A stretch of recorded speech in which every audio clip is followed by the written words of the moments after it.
Greetings, heroes. It is I, your friendly neighborhood Rabbi John Carrier, and it is Monday, so we are having an Ask Me Anything session. I know we used to do this at 9 o'clock. This week we're going to try doing them at 1 p.m. Pacific time, see how that goes. More of like an afternoon talk show than a morning talk show, if you will. And just going to give this a go. And I see some people, excuse me, got some frogs in there. Usually those are my morning frogs. These must be my afternoon frogs.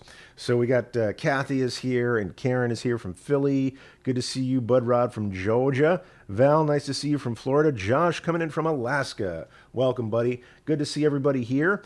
And let's see what's going on right now. Why don't we go ahead and do a bit of a podcast intro? Today's session is going to be a little different. It's going to be shorter. Usually I go for about an hour. And my goal is always to put these into a podcast episode later, but somehow I never get to it because a podcast, if I record for an hour, it takes me about 3 hours to edit it.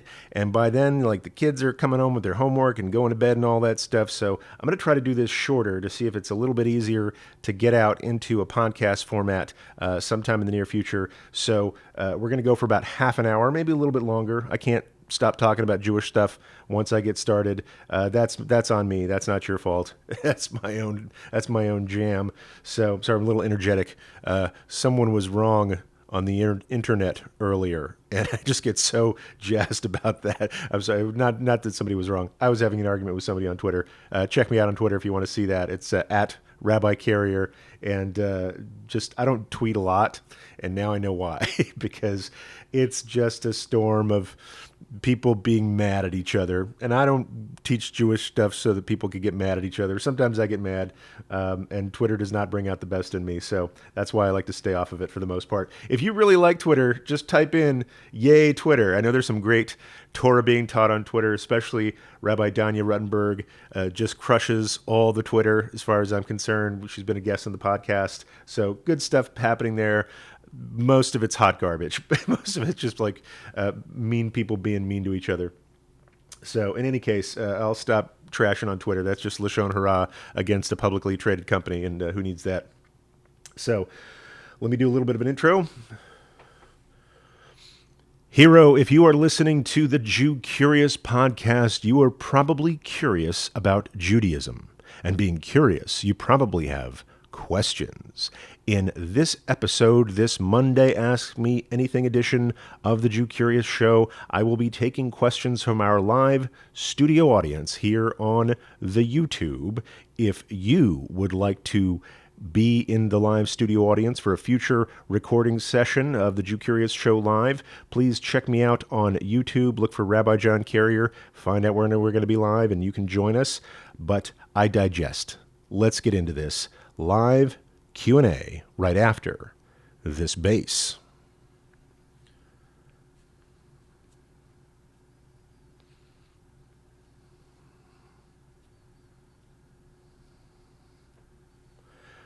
Thank you, Ron. Thank you, Joey Weissenberg and the Hadar Ensemble for those inspiring opening beats. Thank you to everybody who's joined me in the live studio audience here on YouTube Live. And most of all, thank you, Hero, for listening to the Jew Curious Show. Before we take this too much farther, I want to make sure you know about a great way to connect with other Jew Curious people just like you, and that is to join the Jew Curious Community Center.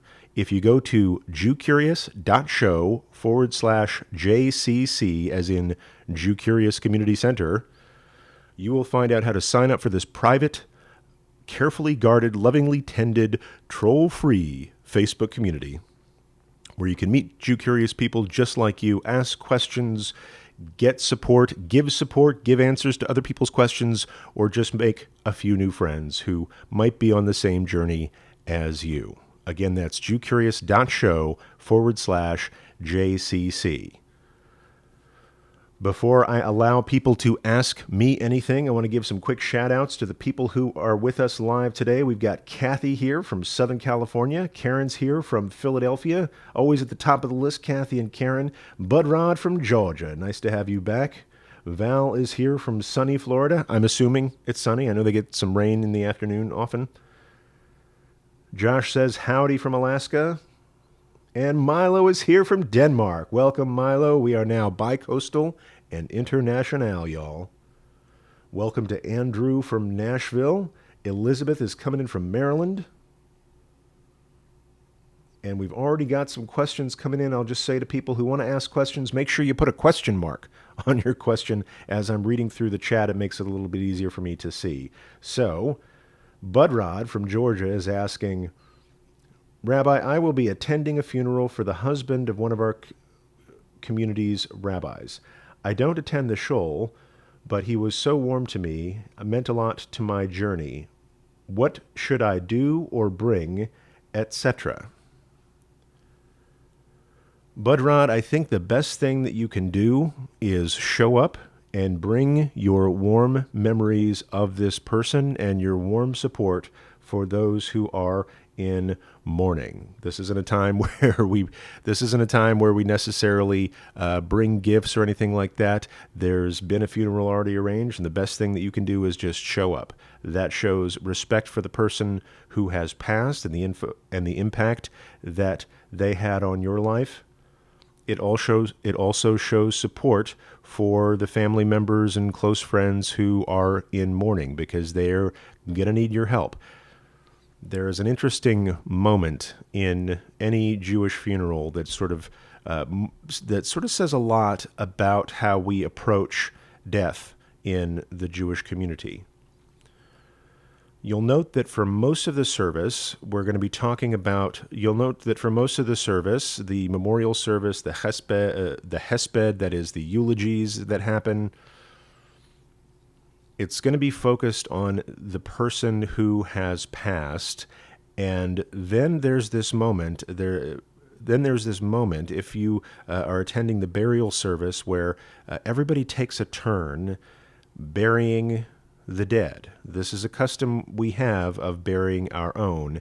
And once someone has had their casket placed in the earth, there's usually piles of earth next to the grave.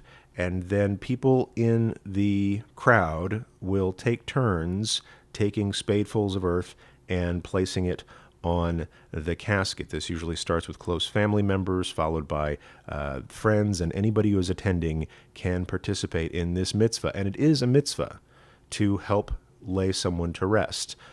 In Jewish mourning custom, when someone's passed, all attention is on the person who has passed until he or she has been buried, because we have this mitzvah of putting them to rest, and our whole attention is focused on that, not necessarily as much on the mourners. But once the person has been buried, the community's attention sort of pivots to the people who've been left behind. And that's when we begin with a meal of consolation. That's when we begin with Shiva and Shloshim and all the traditional customs. There is a tangible difference. In the beginning, our duty is to the departed, and once the departed has been buried, our duty is to comfort those who have lost them. And so the best thing that you can do, Budrod, is show up, express your support to the family, and then afterwards, there may be a meal or something back at the home, or back at the family's home, or back at the synagogue, or something like that. Go there. It's considered a mitzvah to participate in this, and to make sure that those who are in mourning are comforted and fed. We're very practical people. So the best thing that you can do is show up, bring yourself, bring your good memories, and bring your whole heart to comforting others and also experiencing comfort yourself. Excellent question, Budrod. Kathy weighs in, not an expert on this, but from what I've read, no flowers, please. That's true. You don't see a lot of flowers at Jewish funerals compared to, say, other funeral traditions that I have witnessed. There's not so much money being spent on the ceremony itself. However, donations are always appreciated. So if you want to make a donation in honor of the person who's departed, oftentimes the families will have some sort of notice put up about a particular charity that was near and dear to the departed, so you can just find out what that is, make a donation in that person's honor, and that's a good thing to do. All right, let's see what are the questions we have here. Bud Rod elaborates, the service is public. Sorry, chewing on my words here a little bit. Bud Rod shares, the service is public followed by a private burial. Thoughts?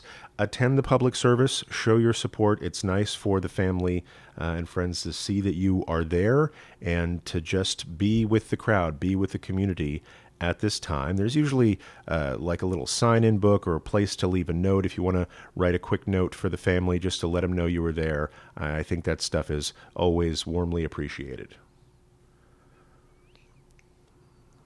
Let's see what other questions we have today.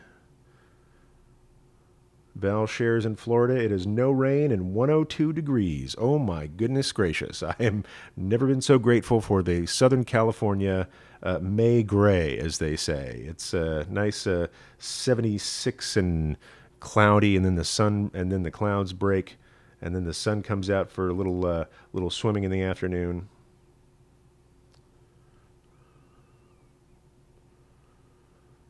Let's see. If you have any questions, please feel free to ask them. That's how we make a show, y'all. Sorry. Otherwise, I'm just going to sit here and read the paper. I don't even have a paper. What will I do? See if there are any questions I missed here in the chat.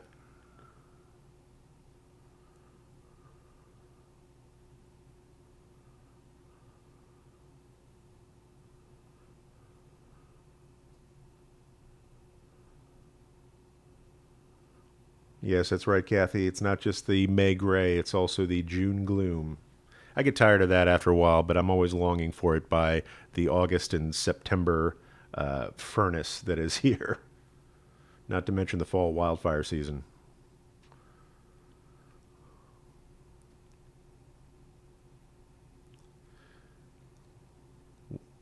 Let's see. Buddy is asking, what is your favorite Hebrew song? My favorite Hebrew song. That's tough. That's like choosing between my children. That's an easier choice. My children are really hard to choose between. They know they're all tied for second right after their mother. My favorite Hebrew song. I think it has to be, and I think this is from Rabbi Nachman of Breslov, or if he didn't write it, he certainly popularized it. Goes something like this: Kol haolam kulo kesher tzar meod, kesher tzar meod, kesher tzar meod. Basically, the gist of this song is the whole world is a narrow bridge. This is a tough thing that we've got to get through. Ve'ha'ikar, ve'ha'ikar. I can't believe I'm singing on a recording here. Ve'ha'ikar lo lefachet kal. Sorry, miss that. I'm gonna try. I'm gonna probably record that again later. But the essence of the song is that the whole world is a narrow bridge, but the most important thing is to not be afraid. I'm not going to sing the whole thing for you, but anybody is invited to go on Google and look for Kol Haolam Kulo, KOLHAOLAMKULO, and you will find that on YouTube. There's probably great recordings and better voices than mine. But that's one of my favorite Hebrew songs, I think. It's always good for lifting spirits in dark times and for humbling us. Sometimes when times are good, sometimes it serves to remember that the whole world is a narrow bridge. But certainly when times are tough, that's a great song that lifts my spirit, certainly, especially when a whole bunch of people start singing it together. Kathy asked me, what is your take on Marat Ayin? Marat Ayin, for those of you who are not familiar with it or less familiar with it, is a concept in Jewish law of misleading the eye. And one of my favorite examples of this comes from Maimonides in the Mishnah Torah when he's talking about keeping kosher and discusses an instant in which you're eating meat. You're very clearly eating meat, like you're having a big, juicy steak dinner. Sorry for all the vegetarians and vegans out there, but let's say somebody's eating a steak and they feel that nothing would wash that steak down better than a tall glass of almond milk. because apparently they had almond milk back in Maimonides' time as well. I thought that was a California thing of the 21st century, but no, almond milk was popular back then too. And what he said was, yes, you can serve almond milk with a steak. The problem you have to watch out for is something called marat ayin, or Morris ayin, depending on your Ashkenazic Hebrew pronunciation, of misleading the eye. If you're having a glass of almond milk with a steak, someone may see you doing that and conclude, hey, steak and milk are back on the menu, people. Or they may say, hey, look, that Maimonides guy isn't as religious as I thought he was. Maybe his whole deal is bogus. And it brings shame upon Maimonides and his community, God forbid. Or it misleads people and think, hey, if Maimonides can have a glass of milk and a steak, so can I. And so what he suggests is, if you're serving almond milk with a steak, you put some almonds on the table next to your glass of milk. Or if you have a pitcher of almond milk, you just put some almonds there. Or in our day, maybe you leave the carton on the table so everybody can see what you're drinking is almond milk, lest they be misled by the appearance of things and then be led to either sin or to denigrate your community. That's the essence of marat ayin. Like if you are doing something that you know is right according to the letter of the law, but the appearance of that action could mislead people in ways that either cause them to act poorly or to denigrate you and your community somehow. That's the essence of marat ayin. And that's the definition of it. That wasn't your question, Karen. Your question is, what do I think of it? I think it's mostly bogus. No, let me take that back. What do I think? So your question is, what do I? So Karen's question is, what do I think of it?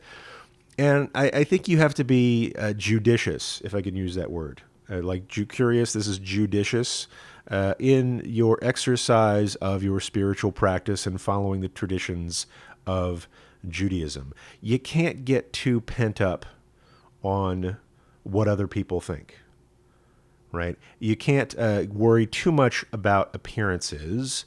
There is a kind of tyranny that comes with this, because what you're assuming is that what you're doing either looks Jewish or doesn't look Jewish. If you know it's Jewish, what you're doing, if you know it's kind of according to Hoyle, if it's going by the rules that you're following, worrying too much about what other people think about the appearance of that sort of gives them power to decide what looks Jewish or not, right? Because, yes, there are certain things in which you want to make clear distinctions. I like to separate myself from even the appearance of falsehood, and that is a Jewish value, to distance oneself from falsehood or distance oneself from error. And we take great pains to do that, and that's a good spiritual discipline thing to do. However, worrying too much about the appearance can then breed this kind of groupthink about, what looks Jewish and what doesn't. And I think that can be stifling to Jewish creativity, right? And it also sort of feeds this culture of distrust, especially when it comes to kashrut, keeping the dietary laws, right? Let's say, for example, I take a piece of vegan cheese and put it on a burger, right? I'm no secret here. I have a grill on my patio. I love to grill all the time. Big burger eater here. Emphasis on the big, if you've seen me in the videos lately.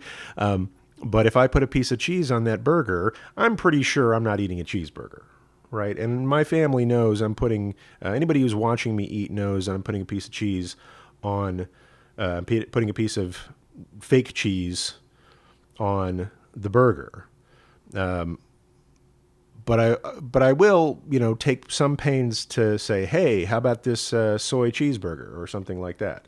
I know some people, even if they see that, they can't tolerate it. I know many, many years ago, I was eating a veggie burger with a slice of cheese on it, and I offered to make one for somebody who kept kosher, and the burger patty was strictly not meat. And I put some real cheese on there, and the person's like, I know it's fine, but I can't even eat that. Like their upbringing with kashrut was such that even the appearance of that triggered like a disgust reaction from them. So I think it just involves a kind of open dialogue. There so many times people will say, "Oh, I see these bad things happening," or what appears to be bad, and I'm going to assume they're bad, rather than trust that that person knows what they're doing. And so it's a little bit wishy-washy, but it's a little. So my answer goes back and forth a little bit. What I want to make clear is that you're doing the right thing by your integrity. I want to encourage other people when you see someone doing something that you think is wrong. And we were talking about this last week with Tochacha from Parshat Kedoshim. If you see something's going wrong, say something. But I would encourage people who see things they think are wrong to approach that situation with curiosity, right? With instead of assuming that bad things are going on, be curious as to, okay, the rabbi has a burger with a piece of cheese on it. Probably knows what he's doing, right? It's probably either a real burger with soy cheese or a soy burger with real cheese or a soy burger with soy cheese. Some people like that stuff too. But always approach these kind of situations with curiosity, sort of asking questions rather than assuming someone's doing something wrong. So much of the stringencies we've built up in kashrut have nothing to do with the original intent of the Jewish dietary laws or the proper observance thereof. They're strictures that we put on because we don't trust people. For example, the distinction of Chalav Yisrael. There's a certain folks will only drink milk that was produced by Jewish people and is stamped Chalav Yisrael, because this is a kashrut tradition that goes back a ways, because they were afraid that if people who didn't observe kashrut were handling the milk, milking of the cows, bottling of the milk, etc., there was a concern that the milk might be adulterated with the milk of a non-kosher animal. And the way we get our milk today and the FDA standards and things like that, I feel pretty comfortable buying milk at the store knowing that it hasn't been messed with. And so I tend to approach these things as a matter of trust. Like I buy kosher meat, I trust that it's been shechted properly at the kosher butcher, but I'll also buy cheese, any sort of domestically produced cheese, because I go by the tshuva of Rabbi Isaac Klein from, I want to say, about 1967, who went to a bunch of different cheese factories and saw that animal rennet was no longer used by and large for the mass production of cheese in America. And so I don't worry too much about the kashrut of cheese, and I trust that when I'm keeping kosher according to what I've studied and who I've who I've lived with and who I've learned from, that's going to be okay. And so I encourage people, even though I encourage people to pursue kashrut as a spiritual discipline, as a path toward holiness, I also encourage people to not be looking for mistakes all over the place or assume that people are trying to make them trip up. I encourage you to approach your spiritual discipline with a little bit of faith, not just in God, but in humanity as well. And I think for that reason, Marat Ayin doesn't make a big difference to me as far as, having a glass of almond milk with steak. I will say, when Jewish people act badly in other ways, that's a different kind of Marat Ayin. That's, when there's a high-profile criminal case and the person involved is Jewish, and I think he's sort of misleading other people that the Jews aren't trustworthy. That's a different kind of Marat Ayin altogether.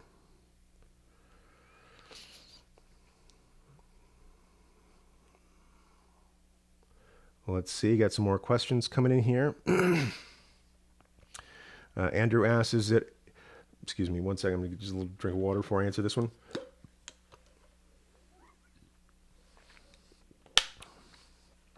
Andrew asks, is it ever the case that a Beit Din will consist of rabbis from different denominations or streams?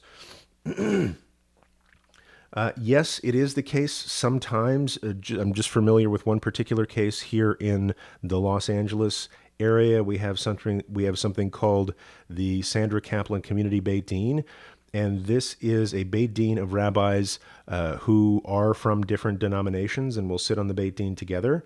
And this is all, I mean, these rabbis all know each other. And even though I think they might have a conservative rabbi and a reform rabbi, or they're, let me back up a little bit. So, and on this Beit Din, there are rabbis from a number of different denominations, mostly conservative and reform, with some renewal rabbis and other denominations in there as well. The Orthodox don't necessarily participate that much, although I think they've had an Orthodox rabbi on there before. Orthodox rabbis tend to prefer only Orthodox rabbis on the Beit Din, but there's no such thing as always and never, so we'll see. But it's predominantly conservative and reform rabbis. And these rabbis on the Beit Din all kind of know each other. They've worked together for a while. They trust each other's education, yichus, what have you, and judgment. And so in that case, you can have them from a number of different denominations, and they all know that they're doing the conversion according to the standards of their communities. And so that happens sometimes. I only know of the one here in Los Angeles, but I imagine that you might have that in other communities as well, especially, I'll say, maybe smaller communities where you might not have 3 conservative rabbis in the same town or 3 reform rabbis in the same town. So it does happen sometimes, usually not an Orthodox rabbi sitting on that Beit Din, but there might be others from different denominations. So yes, it does happen. Joshua Kaufman asks, Josh from Alaska asks, any recommendations for a good book on Kabbalah? Most seem to have a New Age self-help slant. My go-tos are usually the books by Arthur Green. One is called, I believe, Seek My Face, and another is called Yeah, and these are good introductory level books on Kabbalah. Another book that I really like, it just has a special place in my heart, and it's a little bit dated, but I'm struggling to think of the name of the guy who wrote it, but I believe it's called 8.5 Mystics. So if you Google, it's either 8.5 or 9.5. If you Google and a half mystics, you will get the right number, or look for 8.5 mystics or 9.5 mystics on Amazon, and you should be able to find this. And what I like about that book is that it looks at Kabbalah from a number of different perspectives. And it won't teach you so much about Kabbalah itself as it will teach you about different approaches to studying Kabbalah. And within that framework, you can sort of decide, okay, which of these approaches do I like? And then kind of pull that thread and see where it takes you. And it's got the kind of New Age self-help versions that you're talking about. It also has the more academic study that you're talking about. And so that's probably where I would start, just because it offers a variety of different perspectives.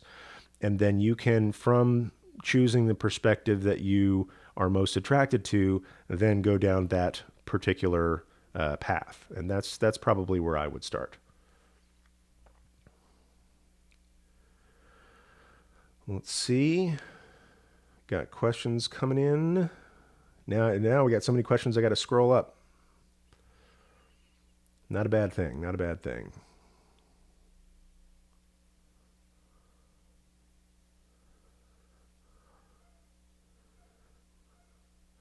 Tay Byers is asking, any advice on how to choose your first set of tefillin, sources, prices, etc.? And great question. I have had the privilege of doing this with a couple of my students, and so I would recommend, perhaps this is a rabbinic bias here, but I would recommend talking to a rabbi that you have a relationship with. Maybe if it's the rabbi that converted you or sponsored you for a conversion, or just a rabbi that you know if you're already Jewish and have been for quite some time, I would go shopping with a rabbi who knows his or her way around tefillin, and they could take you to the best places in town. This isn't something I like to mail order if you can avoid it. Now, granted, there are probably a lot of people out there who don't live close to a source of tefillin, but for me, it's kind of like buying shoes. And I know Zappos is popular, and I know they'll send you a bunch of pairs of shoes till you find one you like and one that fits. But this is a really personal item that I would recommend going to a store that has them and trying them on, if at all possible. They usually have a number of different types, usually at least a couple of types. One is more of a starter kit that we call like a bar mitzvah set or a bat mitzvah set, that are more, the strap, they're less expensive. The straps are narrower, but for an adult, they may be a little small and they may wear out faster.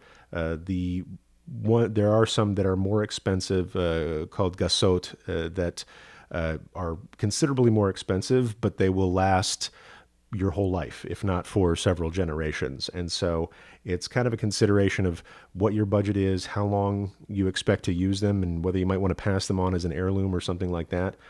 But I strongly recommend that you get them locally and that you go shopping with a rabbi who knows you, and that will help you. I think that'll help your decision making better. The other reason I recommend this, and I don't know if this is your case, but I've had this happen to students of mine who converted to Judaism, and then they went to a Judaica store in, let's say, a very religious neighborhood, and they were refused. When an adult goes to buy tefillin from a store where the proprietor is of a certain tradition or denomination, first off, most kids get these as gifts when they're little. And if you're coming in as an adult, that person's going to assume either you're a Baal Tshuva, that is, you were born Jewish and you're coming back to the faith, or you're a convert. And in which case they'll ask you, who's your rabbi? And if they discover that you converted, but not through an Orthodox Beit Din, they may refuse to sell them to you. And a student of mine went through this. It was a humiliating experience for him. And then he and I went to purchase his first set in a store that I knew was going to be more friendly and dignified for him. So, I mean, I think it's a shanda that this happened, and that's a Jewish word for shame. That should have never happened, because somebody who converts is just as Jewish as everybody else. And don't be fooled that only Orthodox Bate Din can make a legitimate convert. Going to get on my soapbox there for a second. But it's helpful to go with somebody who knows the stores and can navigate you through the most successful purchasing process. So I think that's important. If for whatever reason there's no store close by you, if there's you don't have access to somebody, there's probably some online places. I would try to find a reputable source if you could. If you have the budget, you might want to buy 2 sets with the understanding that you can return one or something like that. But it's, sort of caveat emptor when you're buying things off the internet in general. So it's possible. If you can't find a resource at all, reach out to me in the Jew Curious Community Center or someplace like that, and I'll see if I can help you out. I see Uri Allen, Rabbi Uri Allen says, dude, you're live. Nice to see / hear you. Nice to see / read you too, Rabbi Uri Allen. Thanks for being here. Good to see Miriam here from New Hampshire. Miriam's asking, can you put stones on a parent's graveside when you visit it if you and they weren't Jewish? I have a pouch of stones from Jerusalem. And I'm going to say I don't see why not. This is a custom. Yes, it is a Jewish custom. The reason that we put stones on gravesides or on a headstone, for example, goes back to a very old tradition where, and I mean super old, like before you could buy a headstone, right? It was a custom that when you buried someone, the children of the deceased or the family of the deceased was responsible for creating the monument themselves. And that monument was usually maybe a pile of stones, or they would chip it or build it together. And nowadays in North America in the 21st century, we mostly buy those things. We have them built by a gravestone builder, or in a lot of Jewish cemeteries, sometimes it'll just be a brass plaque that lays flush with the ground because it makes lawn mowing easier, frankly. But you usually outsource that. But we preserve that ancient tradition of building the monument ourselves by doing the unveiling at the time of when the monument or plaque or what have you is dedicated and sort of first revealed, when the family's there to dedicate the monument and then place a stone on it, it's like that final piece of the puzzle. It's as if they have built that monument themselves. And yes, this is a Jewish custom, but that doesn't mean that other people aren't allowed to do it if you find the connection and the meaning behind that valuable, right? When you're placing a stone, it's kind of like leaving flowers. Just sort of let them know you've been there, and letting other people know that that place got visited. It shows honor to the person whom you're visiting. But it's also like you have built up the monument. You have added to their kavod, their honor, in doing that. So I don't see why not. And maybe I'm a little bit liberal in that regard.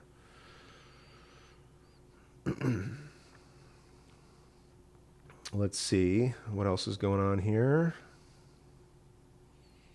Looking for questions.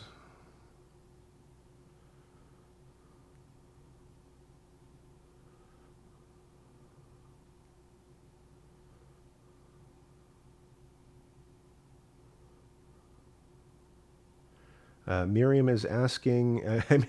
I may not include this one in the podcast just because I don't really have a good answer for this. Miriam's asking, how do Jews? Miriam from New Hampshire is asking, how do Jews review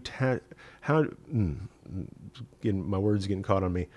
Miriam from New Hampshire is asking, how do Jews view tattoo removal? Tattoo removal seems more invasive than the actual tattoo.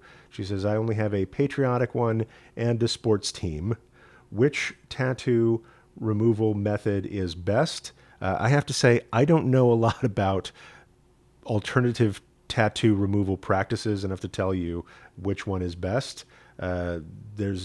Mostly our feeling is about you shouldn't get tattoos in the first place, although I know lots of Jews who have, including the one you're talking to right now. I have one that I got before I converted, and somebody says, hey, what does that tattoo mean? And it's just like a little dumb thing on my bicep.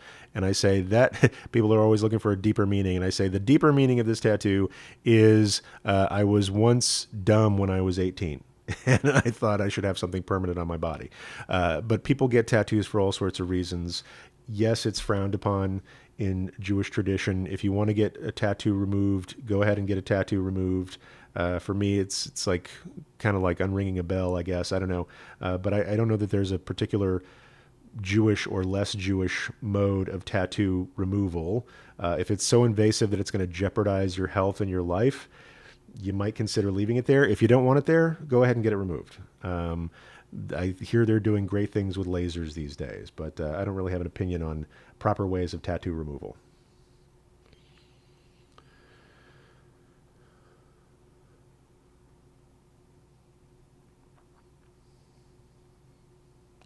Val asks, a question I've gotten from non-Jewish friends, must Shabbat items be an expensive investment? Kiddush cups, challah covers, etc., or are modest items used only for Shabbat considered special? I would say yes and yes, in the sense that you should make Shabbat nice as you can, but don't break the bank. If buying a Kiddush cup means you can't afford wine or grape juice for the next 20 Shabbats, then you're kind of missing the point. The idea is that it be special, and it should be beautiful. It should be attractive, right? So it shouldn't be, something that's, if everybody's drinking water out of a Dixie cup, you shouldn't maybe use another Dixie cup for Shabbat. Maybe get a nicer Dixie cup or like a plastic clear glass or something like that. The idea is behind having special Kiddush cups and challah covers and things like that is what's called chidur mitzvah, or the splendor of the mitzvah, or beautifying the mitzvah. So if this is something special to you, that is having the mitzvah of making Kiddush on Shabbat or having challah on Shabbat, you can use a plain old napkin if that's all you got, right? You should cover the challah while you're making Kiddush. If all you got's a paper napkin, people use a paper napkin. If all you have is a red Solo cup, I hear there's a song about that, use a red Solo cup. But if you can make it nice, make it nice. But nothing in Jewish practice is supposed to impoverish you or take away other elements of Shabbat. So you don't have to break the bank, but some people, when they can afford to, get nice stuff, right? We in my household, we didn't have a special Kiddush cup for a long time. These are often gifts that are handed down from family members, and none of my family members were Jewish, and none of my wife's family members were Jewish, even though we were both Jewish when we got married.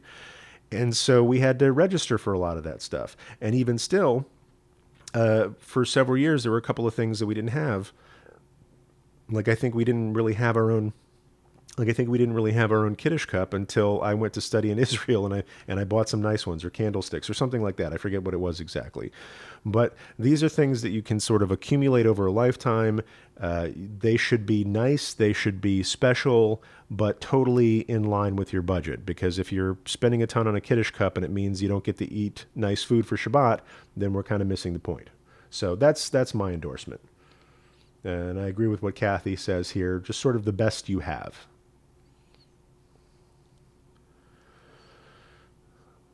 Brian, I might have to come back. I might have to noodle on this one and come back to you a little bit. What's your favorite? Brian's asking, what is your favorite debate, argument, conundrum in the Talmud? I got a couple, so I might just come back to that if I may. And I'm going to take a couple more questions. I was going to do it a little bit shorter today, and we're already over time because I can't help it.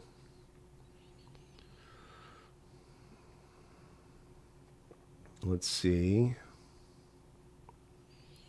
Thank you, Kathy, for looking up 9.5 Mystics, the Kabbalah Today by Herbert Weiner, Weiner. And just a caveat, by today, I think that book was written in like 1962 or 67. Things have changed a little bit since then, but it'll still, but Kabbalah was already still pretty old by then, so it'll give you some different insights.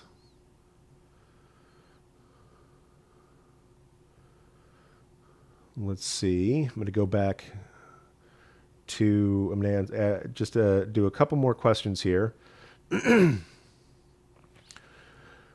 Brian asks, Rabbi Carrier, what is your favorite debate / argument / conundrum in the Talmud? I have two. And I'm sorry, Rabbi can't give you a straight answer. Some rabbis say this, some rabbis say no. One of my teachers, Rabbi Dorf, was being interviewed by the Jewish Journal, and about the old saying, if you have two Jews, you have three opinions. And somebody responded to him once, why do you need two Jews for that? Because people can hold multiple opinions themselves. So my two are Brachot 5, A or B, I forget. I think it's either A or B. There's a discussion about Yisurin Shel Ahava, what's called the suffering from a divine source of love. And it's this notion that if you live a perfect life and yet you are still suffering, it must be because God is storing up something great for you in the world to come. And some people are very comforted by this. Some people, including this person, Ratcha, are terribly uncomfortable with this. But it's something that we wrestle with when we talk about theodicy and the problem of evil and why do good people suffer, etc.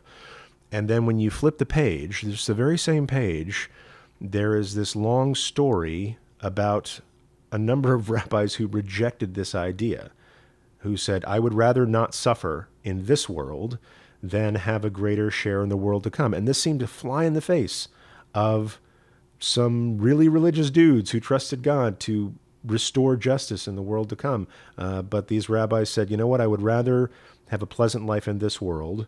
And that shows that we are diverse in our theological, philosophical, ethical musings. It demonstrates that there's no one Jewish approach to metaphysics and justice. There are multiple approaches, and I'll say, the second half of the argument better than the first half, because it's stories about rabbis supporting each other in their time of pain.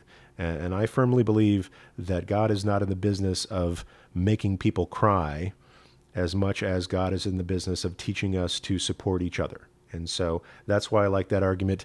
The other one is a somewhat famous, in some circles, about the Tanur Shel Achnai, the oven of Achnai, this story in a section that's about the importance of not oppressing people with our words or shaming someone in public. And there's this great debate going on in the Beit Midrash, in the study hall, where there's a particular kind of oven, and one rabbi says, and he's sort of the head of the Beit Midrash, and he says, of course you can kosher this oven. It's a pretty typical construction of something that's hard to make kosher. And he says, of course you can make it kosher. And all the other guys voted him down. And he says, if I'm right, the rabbi who said it could be kosher, he says, if I'm right, let this carob tree prove me right. And a carob tree gets up on its roots and walks down the street. And the rabbi said, we don't decide Torah law based on a carob tree. And he says, if I'm right, let this river prove me right. And the river next to the Beit Midrash started flowing backwards. And a few other things that we're talking about. And he says, and finally, here's the punchline, if I'm right, let the voice of heaven prove me right. And a voice came out of heaven and said, Rabbi Eliezer's right. And all the rabbis kind of looked at each other and said, we don't decide Torah law based on a voice from heaven. They said, in fact, what they said was, Torah lo b'shamayim hi. And this is a quote from Deuteronomy. And they said, the Torah is not in heaven. And so what the rabbis did was they used a verse from the Torah to prove that in their day, Torah law was in the hands of those who studied Torah and had to enact it for the needs of the people in their generation. And this is the basis of Rabbinic Judaism. This is the basis for both reverence for the Torah and human ingenuity. They quoted God, let's say they quoted Moses, who was speaking for God, and said, the Torah is not in heaven. Don't think it's so far away from you that you can't access it and make decisions for yourselves. And a little aside to this story, one of the rabbis present later ran into the prophet Elijah, right? Kind of a big deal running into the prophet Elijah. And they said, Elijah, when we were having that argument, what did God say at that point? And Elijah said, he rocked back on his heels, God did, and laughed and said, my children have defeated me. God was proud of the people in that moment. There's other things that I like about that story. There's some things that I don't like about that story, mostly because then they go on to humiliate Rabbi Eliezer, and it further teaches the value of not humiliating people in public. That's clear. That's probably far and away my favorite part of the Talmud. But it's hard to pick. It's hard to pick favorite arguments when you have a book that's approximately, I want to say, 5,000 arguments long, and only 50 of them get resolved. It's hard to pick from among the other 4,950. So that's where we're going to stop today. Just for sake of time, I really appreciate everybody being here, and we've got more discussions coming up this week. So if you're here live, make sure to check out my YouTube channel and see what other live opportunities we have to learn. I'm especially interested, if somebody wants to comment on this post, I'd be most grateful. I don't have a topic for Friday. I've been scratching my head, and I was thinking that probably out of today's discussion, I could find something that we could dig a little deeper on Friday. If you have an idea for a topic for Friday or a topic for future shows, please put those into the comments of this particular video. I'd be much obliged. You're helping me create this show as we go, which is why I love having a live studio audience. And I'm going to give big praise and shout outs, Kol HaKavod, Yasher Koach, that's Hebrew for high five, to everybody who learned with me live today. And I want to thank you, Hero, for listening to the Jew Curious Show podcast. I would be remiss if I did not let you know that this show is made possible by the Jew Curious School. If you have a rabbi that you learn with regularly, if you have a community that you feel connected with, if Jewish learning is easy and accessible to you, then this might not be for you. But I found that if you're having trouble connecting with a rabbi, if you're having trouble finding Jew-curious people just like you, then the Jew-Curious School might just be for you. Check us out on jewcurious.school/info for more info on how you can get connected. Once again, I've really appreciated learning with everybody today. Whether you're here live, listening to this later on the podcast, it's my pleasure to learn with you. And until next time, hero, peace.